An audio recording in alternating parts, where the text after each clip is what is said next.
evidence may provide the proof that Marilyn was murdered. Recordings from bugging devices inside her home question the official verdict that her death was probable suicide. The tapes revealed that Bobby Kennedy arrived at Marilyn's house at 2:30 in the afternoon and left after an argument sometime later. But according to Marilyn's biographer Richard Buskin, at 9:45 that evening, eyewitnesses saw Kennedy return. We have a neighbour who had 3 women friends with her, and they were playing bridge. They all saw Bobby go into the house. Marilyn was on the phone to Mexican screenwriter Jose Bolaños. He recalled how the conversation ended. She heard some noise coming from the guest cottage, so she said, "I'll be back, I'm just going to check this out." She never did come back on the line. Ray Straight claims to have heard a confrontation on the Otash tapes between Marilyn and Kennedy, and 2 of his aides searching for her red diary in the guest house. So Marilyn comes into the scene, you can hear her, and she's been drinking, but her voice was kind of slurred. She wanted to know, "What are you back here for? I thought you were leaving." And they had a conversation, and she said, "Oh, you people just use me. That's all you want to do is just use me. You don't care about me. You just use me, and I'm tired of being used." Those were her exact words. "I'm tired of being used. And let me tell you something, Buster. What I know would make the headlines." And Kennedy told her, Bob Kennedy told her, he said, "You know, you better keep your mouth shut if you know what's good for you.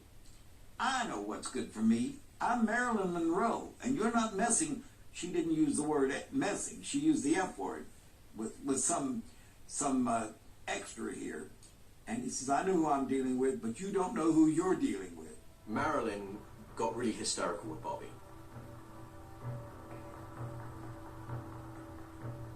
Then Otash heard Bobby saying, "Give her something to calm her down," which is when things really turn to the dark side in this story.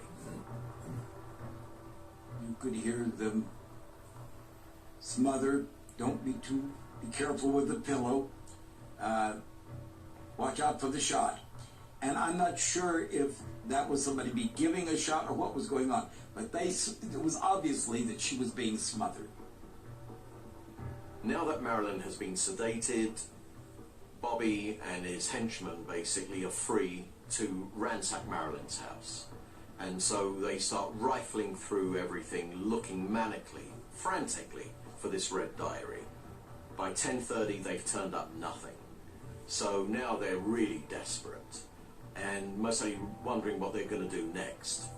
Supporters of this version of events conclude that Kennedy left the house without the diary and that Marilyn was unconscious but still alive. She and her red diary were a very real danger to the Kennedys. Around 10:35, Eunice Murray reappears at Marilyn's home with Marilyn's handyman. They see Marilyn lying there, comatose basically, at which point they do the right thing. They contact an ambulance, and they also contact Dr. Greenson. Ralph Greenson was one of the most respected psychiatrists in America. The man Marilyn relied on more than anyone in the world. But before Greenson could get there, an ambulance crew stationed just a couple of minutes away were the first on the scene. Ambulance man James Hall becomes a key witness to the crucial events that follow. An ambulance driver with his partner James Hall suddenly enters the scene on the night of Marilyn's murder. Once he got there, he found Marilyn still alive in the guest cottage, and he tried to resuscitate her. James Hall didn't see a copy of the autopsy report until 1982. When he did, he realized to his horror that the report didn't match his memory of the event. He began to think he'd been a witness to murder. So the tube down her throat, and according to James Hall's later testimony, colour started coming back to her face. She was reviving. Just as Marilyn was coming round, Hall says her psychoanalyst Ralph Greenson arrived and took over. some 4 hours before the time he would admit to arriving in the official report. Dr. Greenson shows up and instantly announces that they've got to stop the resuscitation. He opens his case and pulls out a hypodermic syringe with this absolutely huge heart needle. I mean, no doctor, no psychiatrist would be walking around with that kind of equipment in his bag. It just doesn't happen. James Hall says that 3 people then arrived. Peter Lawford, Bobby's brother-in-law, Pat Newcomb, Marilyn's publicist, and LA detective Marvin Iannone, an LAPD officer who had worked closely with Bobby in the past. The ambulance attendant, James Hall, is presuming that the shot that Dr. Greenson's about to administer is actually adrenaline to revive her. What he's really perturbed by is the manner in which it's administered. In this 1992 interview, James Hall recounts what Dr. Greenson did next. He took a pharmaceutical bottle out of his doctor's bag that's kind of a little rubber stopper on the top and filled the syringe from that. And he counted down the rib cage, pushed her breast to the side, and stuck the needle into her chest. Although he did it wrong, it was at an angle, and the needle stopped. Instead of backing it out and starting over, he just leaned on it and it went snap, and it broke her rib. He just shoved it right into her heart. Hall maintains that within a few moments, Marilyn Monroe was dead. And then the doctor put the stethoscope on her chest and said, you can leave, I'm going to pronounce her dead. And I was sick. I mean, we had her saved. So. If true, Hall's allegations are deeply shocking. From the moment he first made them, Hall was dismissed as an attention seeker. Yet throughout his life, he stuck to his story. Something I'd like to add about James Hall is that he's the only one of the eyewitnesses who took polygraph tests. He actually took 14 polygraph tests, and he passed every single one with flying colours. So again, this adds credence to his story that he witnessed Dr. Greenson murdering Marilyn Monroe. He passed every test. I know that's not conclusive, but everybody else was lying. And the thing about Hall, he didn't have any reason to lie. He didn't know Marilyn, he wasn't connected with her, and I believe his testimony. Many of the eyewitnesses to Marilyn's death stayed quiet at the time, but once the Kennedy brothers were dead, their stories changed. Independently, they all moved in that direction towards the fact that Marilyn Monroe had been murdered.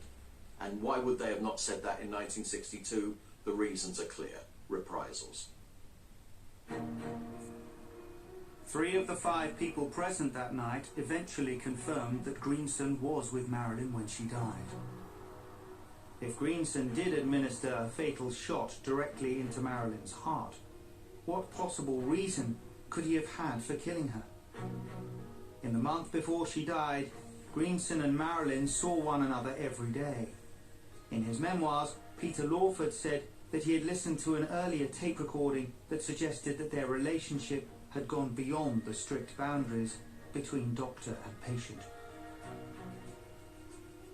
Lawford said, "I heard what seemed to be sounds of their lovemaking, the voices of Marilyn Monroe and Dr. Ralph Greenson. You could hear the muted sounds of bed springs."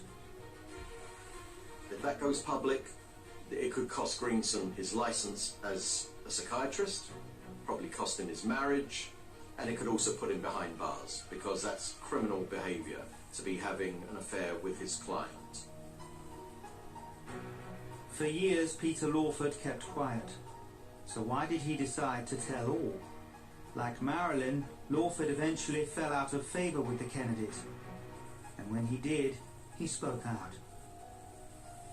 Apparently, Peter just could not keep the secret any longer, and he didn't feel it was right for there not to be a proper explanation for how Marilyn died.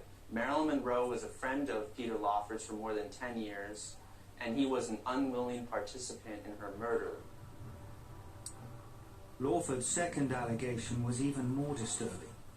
Lawford said that he had heard Robert Kennedy call Dr. Greenson on the day Marilyn died. Lawford said Bobby called the good doctor and convinced him that his star patient also intended to disclose her romantic dealings with the psychiatrist. Marilyn has got to be silenced, Bobby told Greenson. Greenson had thus been set up by Bobby to take care of Marilyn. The Kennedys have always denied Lawford's accusations, but how would an historian assess the charge? Bobby Kennedy could be remarkably ruthless and shrewd, I think alarmingly so. Was he capable of taking matters into his own hands and doing things that he probably shouldn't have done? He did it on a regular basis. Having said that, was he capable of murdering Marilyn Monroe? I just can't imagine. That's a major allegation. It's shocking. But author J. Margolis claims to have evidence that adds weight to Lawford's allegation. It took Margolis 4 years of research to unearth this personal letter written by Dr. Greenson to a colleague. In it, Greenson regrets having feelings of countertransference toward Marilyn, a term he defines as including inappropriate sexual feelings. Ralph Greenson himself admitted that he was becoming a victim of, quote, countertransference while he was treating Marilyn Monroe. Margolis feels that this document supports both Peter Lawford and James Hall in their claim that Dr. Greenson killed Marilyn. He feels that the weight of evidence swings in favor of murder. There were 5 eyewitnesses.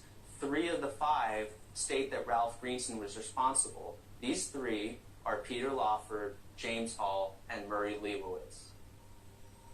Murray Leibowitz was James Hall's ambulance driver. The other 2 witnesses to Marilyn's death, Sergeant Ian Owen and Pat Newcomb, have always refused to comment about the claims. Yet supporters of the Monroe murder story maintain that Dr. Greenson killed Marilyn under the influence of the Attorney General of the United States, Robert Kennedy. They also believe that the cover-up that followed her death was intended to save those men from discovery. The crucial hours were between 11:45, when it is claimed that Marilyn Monroe was killed, and 4:25 in the morning, when the police were finally informed. You've got 4 or 5 hours there where chaos is breaking loose in that house. You've got the doctor, you've got Peter Lawford, you've got calls to the White House, you've got all of this going on because Bobby Kennedy knows his family's dynasty hangs in the balance. The future of the presidency and America's most